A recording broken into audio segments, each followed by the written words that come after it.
Hi, I'm Zibby Owens, the creator and host of the award-winning podcast that you're listening to right now. Thank you so much, called Moms Don't Have Time to Read Books. It is a daily podcast, 365 days a year, and each day we talk to an author about all of the things related to their career, their book, their life, and more in 30 minutes or less, because who has time? I am now an author myself, although I wasn't when I started this podcast, and you can get my new memoir, Bookends, a memoir of love, loss, and literature, wherever books are sold starting July 1st, and my children's book, Princess Charming. You can learn more about me at zibbyowens.com, but really you're here to learn more about the authors, and that is what we're going to do. Also, be sure to check out all the other podcasts in the Zcast Podcast Network. You can learn more at zcastnetwork.com and definitely check out those shows as well. Alison B. Hart is the author of The Work Wife, a novel. Alison B. Hart's writing has appeared in Joyland Magazine, LitHub, the Missouri Review, The Millions, The Offing, and the Florida Review. She is the co-founder of the long-running reading series at Pete's Candy Store and received her MFA from the New School. She grew up in Los Angeles and now lives in North Carolina with her family. The Work Wife is her first novel, and by the way, it was nominated for a Zibby Award. You can check out the Zibby Award nominees and winners on zibbyowens.com.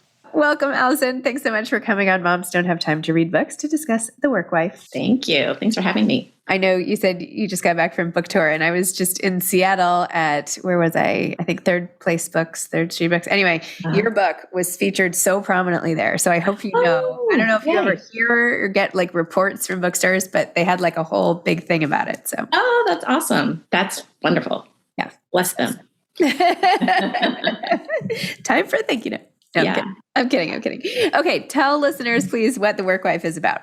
Sure. So The Work Wife follows three women. It's told from the perspectives of these three women who are in the orbit of this famous director / movie mogul in Hollywood, obviously, where you find such people. And one is his personal assistant, one is his wife, and one is his ex-business partner and other types of partners. And it's set in one day. It's set in 2019, kind of in the well into Me Too, when we're sort of past the optimistic fury of we can bring the whole system down, and we're trying to figure out what the consequences will be. There's a producers conference in the morning that some of them have some business at, and there's a big fundraising party / networking party in the evening that they all have some connection to. So that's what it's about. Amazing. I love the setting of this. I spend a lot of time in LA also. And I know you said you grew up there, but just like the day-to-day life of this family and the compound-ish place where they live, and how the meetings have to happen by jumping into cars. And I don't know, it's just, it was so glam and escapist in terms of setting and lifestyle and everything. So I just loved how you even set the whole thing up. Oh, thank you so much. Yeah, it's kind of an unusual property. It's in Pacific Palisades, where, a lot of famous movie stars have their homes, and they're up on a hill, backed up against the Santa Monica Mountains. So they have all this natural area before them and behind them, and they have a view of the city and of the ocean. So it's this really incredible lot. But in the back of it, behind the showpiece mansion, are all these little cottages where the personal staff does their work. So, they could be doing anything with this incredible piece of real estate they have. They could, make wine and sell it, or whatever.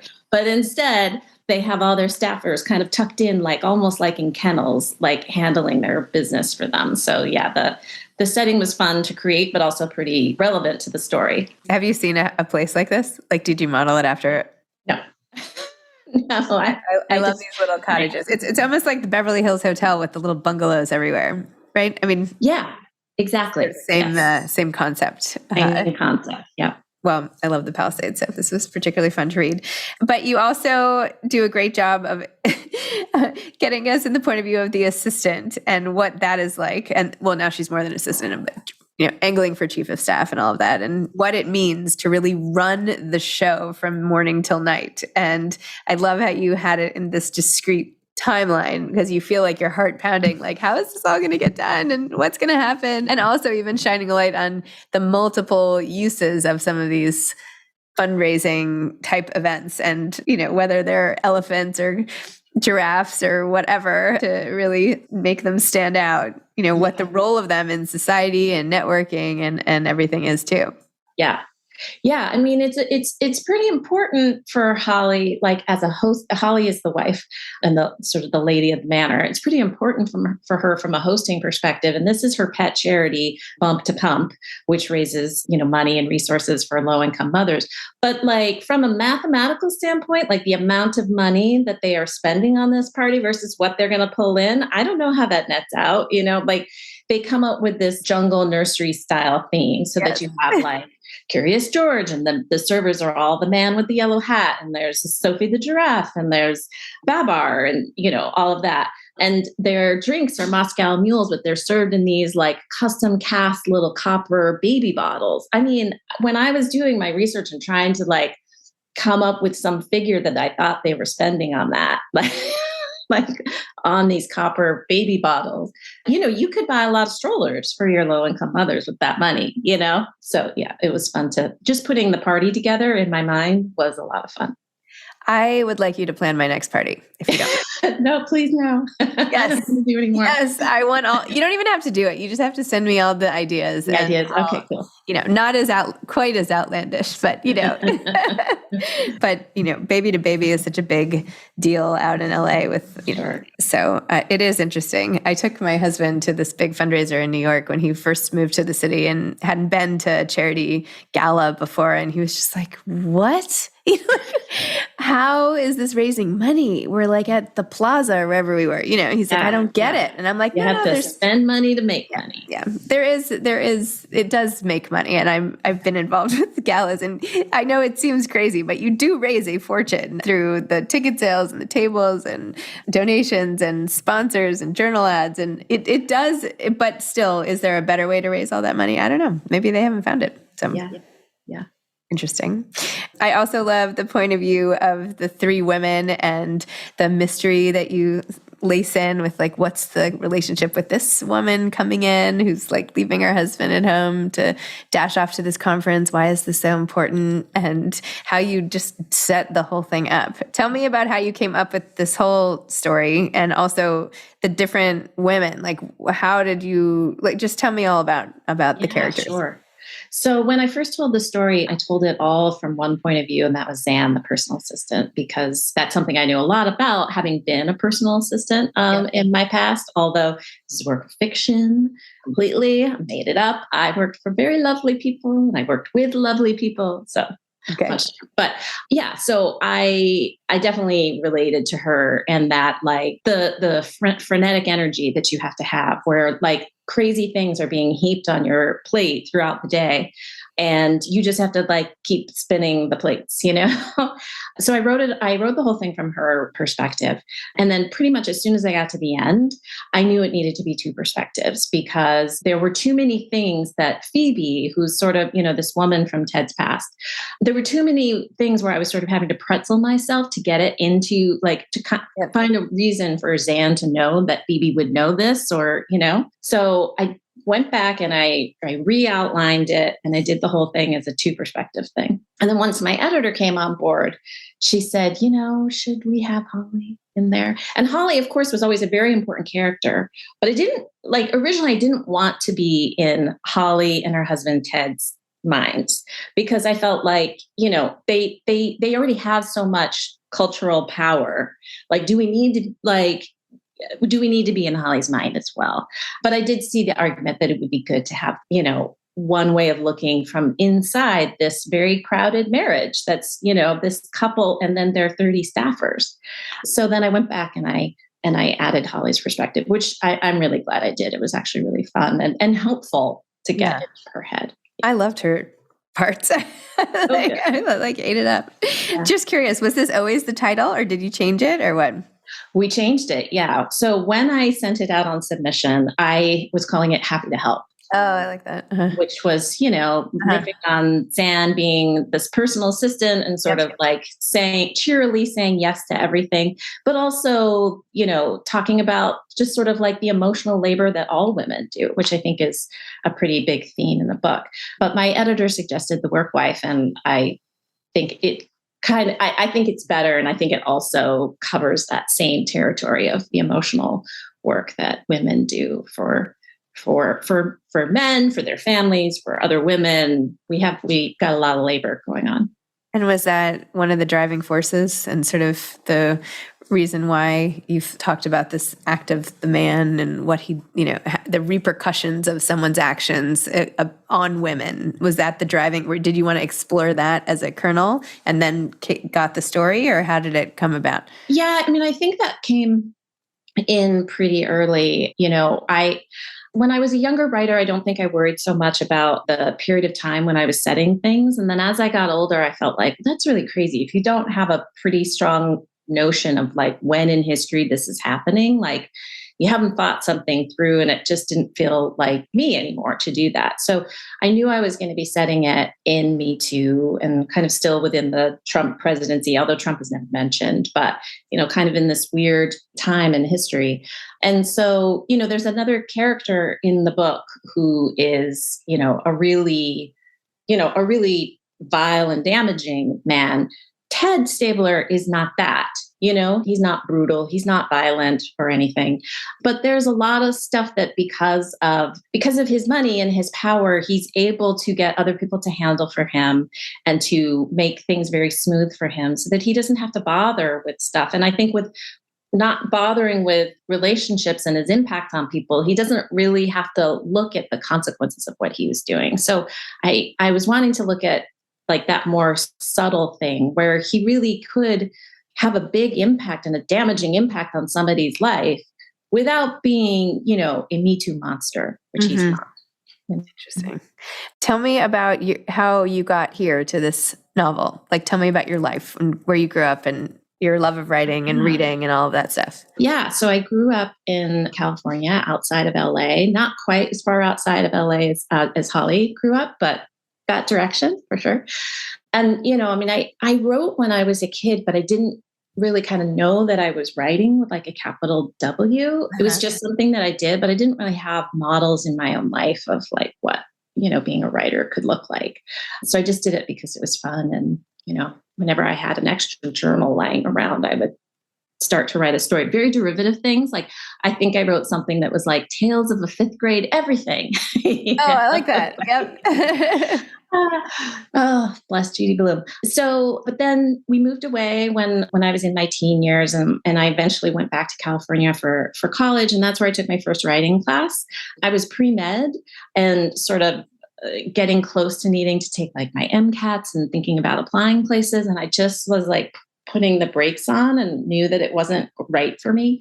And I took my first writing class and kind of changed everything for me. So everything after that has been just like such a strange process of trying to feel, again, still feeling my way to like, what does it mean to be a writer? How do you actually do that? A few years later after college, I eventually went and got my MFA. But even so, okay, great. I have this degree, but I still need to like write the book, but also like support myself. And so it was a lot of time writing, trying to like believe I could finish a book. And then when you finish a book, then trying to sell it and having books that weren't selling, like I loved them, but it's hard out there for writers. So, this is not my first book, but I'm so happy that I kept at it because, eventually one took. Yeah. I feel like you have to write at least 2 full novels before you can, I think to be able to do it, you have to practice. Yeah. I don't know. I hear it over and over and over again. And I think the magic number is 3. This is my theory. Okay. I'll go with that. Let's go with that. How many did you write? Well, it was my 4th submission. Okay. But, I think this book went out twice. And I had worked with some of these characters. And the first time that I took a crack at writing about it, I was writing about them in short stories. And I was trying to put together a linked collection of stories, kind of like a Pacific Goon Squad. So that was my first iteration, which I loved. It was very different. Each story was like looking at like the theme of a marriage and what's happening in all these marriages. So you still had Ted and Holly, and you had Zan and Gabby, but then it rippled out to all these other different characters. But yeah, it wasn't to be. We already had a visit from the Girl Squad. We did that. my take on it. Shoot, she just snatched that up right out of your fingers, And what are you working on now? So I'm working on another novel. It's about 4 adult siblings because I'm sort of super fascinated in that sibling relationship I have with my siblings. Not that won't be about us, but I just think that's such an unusual relationship in your life. It's so pivotal. You're going to know these people your whole life, but you actually may be spending so much time with other people in your life, like it's a relationship that can get very compressed and then can get very distant and kind of keeps doing this like accordion-like thing. So it's about these 4 adult siblings, and their father is kidnapped. They never find him. They don't know what's happened. And 10 years later, there's a new clue, and they have to come together and try and find out what happened to him. Wow. What number are you? Are you one of 4? I'm one of 3. Yeah. So I have 2 big brothers and I'm the baby. So in this, there's 3 big sisters and the boy is the baby. Just to like completely break the link in my head to me thinking I'm writing about my brothers. Let's not do that. Interesting.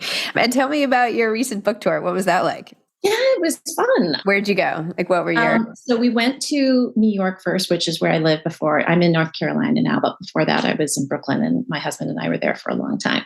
So we went there and did a few readings, and I did a virtual one and this day of virtual readings as well. A couple in person, 1 virtual. And then the next week we came back down here and I did a couple of readings here. So it's kind of like everywhere I'm going, I'm having another hometown launch, but like for my other hometown. Yeah. And then 2 nights ago, I went to Tulsa and I did a reading there because in high school, that's where my family lived. So that was really fun and a blast from the past too. What ideas do you have about book touring? I've been thinking a lot about this, having just like done a few events for my own book and how we can like mix things up. I mean, I feel like sometimes I go to these events or I travel or whatever, and it's like not that many people show up maybe, or not that, I don't know. I'm like, is this efficient? Is this a good use of authors' time? Yeah. I don't know. What do you think about touring? And I mean, it's so interesting because, back in the day, people used to have these very long tours and went all over. And now it's, my house at least really wants to have a tighter focus on these things. And I do think it's a lot of going places where you have connections and you can have your friends come out and support you. Yeah. Like Tulsa was the one wild card on my tour where I added it kind of because I really wanted to just try and see what happened. I had called the bookstore just to introduce myself and let them know, like, I grew up out there. And they said, oh, well, you should come. And I thought, gosh, is this going to be okay? Will I have enough people come out? But they told me they had some pre-orders for it, probably from my friends. Right. I was like, okay. And I guess I just thought of it as like, let me, with my first book, like start to build a relationship with this city, And I will say there is always somebody in the room that I didn't bring there. It's mostly a lot of people that I know from one corner of my life or another, but there's always somebody that is coming. And so I don't know, I used to run a reading series in Brooklyn for a really long time. So in that place, we were in a bar. And so we had a lot of people that were coming, not because they had a relationship with that writer, just because, you want to sit in that dark space and like have somebody tell you a story where there's reading. And, there was something really just sort of sacred about that kind of community. So I don't know, I'm interested in this too. I think these one-author events can be kind of like hit or miss with who's going to come, but there's something about being in a room and being together with other readers and hearing stories that's still really special. So I hope we keep it. Yeah. Some iteration of it, for sure. No, I think there's power in getting people together. For sure. Especially now. Yeah. Yeah, especially now. It just seems inefficient that we're all like racing around trying to capture readers. Do you know what I mean? Like... Like I'm like, those lines that used to be in old airplane magazines where you would see the flights, like all crisscross. Yeah, or like in Sleepless in Seattle. Yeah, exactly. Yeah. It just seems like there should be better ways to resources. But anyway. Yeah. And you're traveling a lot. Not too much. I'm mostly done. Everything else I can drive to, but I did a few trips. But also, it's also fun. Like I had never been to Nashville and Seattle, and like it was just fun for my husband and me to go and check it out, and meet other people and connect with friends, and so there's a lot of other. You can't just go for like the one event, right? There has to be something else behind it. So for your next book, are you alternating viewpoints again with the siblings? Yeah, I will. I like that style. That works really well for me. Not to say I'll always do it. And I know that there's like a trade-off that you make, when you're with one character the entire time. But, the thing that I started with the way I started putting stories together when I was a kid was honestly soap operas. I was like a huge soap opera nut. And I loved there being this cast of characters that were around town. And each day when you would tune in, there would be a certain subset of people that you were going to be looking at, that you didn't get to choose who they were. And from commercial break to commercial break, you would flip back and forth to them. And then the next day would be a slightly different mix of who the characters are. And I think my brain just kind of responds to that. So for this one with the siblings, it just feels really natural that I would be spending time with each of the 4 siblings. Yeah. Did you read Jonathan Tropper's This Is Where I Leave You? No. You should read that. Does that do it too? It's about 4 adult siblings who go back home. I think it was their father. I read it a long time ago. I think their father passed away and they were home for the Shiva, and it takes place over the Shiva, but it was a lot about relationships of adult siblings, and I don't know, it makes me think of that. I'm reading Dava Shastri's Last Day right now. Oh, yeah. Yep. Which also has the 4 siblings. That one goes really in and out of people's heads all the time. It's almost like Mrs. Dalloway, where you can go in and out of her head and then the person walking by her in the park, and then you come back to her. So it's less regimented, but it's really fun. Very cool. And what do you do when you're not working? Well, I have a daughter. And I have a dog, and I feel like I'm going wherever they lead me. So when while I was away on this last tour stop, my daughter, who's like in the doldrums of summer, got really into like chores. Like, okay, well, give me some chores, and I'll do the chores. And so this morning, she set her alarm at 6 a.m. and she got up and she made everybody breakfast, and she made me tea. And how old is she? She's 11. Okay, all right. Last for 2 days. And then she she started to unpack my stuff and put my toiletries where she thought I would need them to and kind of was like, okay, get up. Okay, go get dressed. Your clothes are over there. Go, go, go. And so I think it's just, I follow the dictates of my daughter. I love that. Oh my gosh. I have not had any of my kids do anything like that. So I'm going to have to tell them, here's my suitcase. Let's get going here. Yeah. Here's a fun game. Let's unpack mama. Yeah. Really fun. Okay. So what advice do you have for aspiring authors? Yeah, I guess you've said it too, it takes practice, it just takes time. I think that thing that Ira Glass says is really helpful to keep in mind, which is there's going to be a gap when you start between the vision you have in your mind and your ability to reproduce that. But even with practice, it will always be a little bit different than how you pictured it, but that can still be sort of wonderful. And, I'm somebody who I'm sort of up for revising all the time. If there's a good idea, I want to try and incorporate it. I won't revise just for revision's sake and to do something that's taking me away from what my goal was with the book. But I think, just knowing there's I can get the book so far on my own and be like, okay, I did everything that I knew how to do. And then you give it to a reader, and having that discussion with the reader about it inevitably produces more ideas and helps me realize oh, okay, right. I meant to do that, but I don't think I quite did it quite right if you're seeing this other thing. So just finding people that can, you can give your work to at the right time when it's done, when you've done everything that you can, because there'll always be another round that you can come back to with it and make it better. Awesome. Well, Alison, thank you. Thank you for The Work Wife. Really fantastic. And it was so nice to meet you. Yeah, nice to meet you too. Thank you so much for having me. Okay. All right. Take care. Bye-bye. Bye. Thanks for listening to this episode of Moms Don't Have Time to Read Books. Don't forget to follow me on Instagram at Zibby Owens and at Moms Don't Have Time to Read Books. Also sign up for my newsletter at zibbyowens.com and sign up for my virtual book club and meet lots of authors on Zoom every other week. Thanks so much to Steve and Ryan at Texture Sound for the sound editing. And thank you to Morning Moon Productions for providing this fantastic intro and outro music.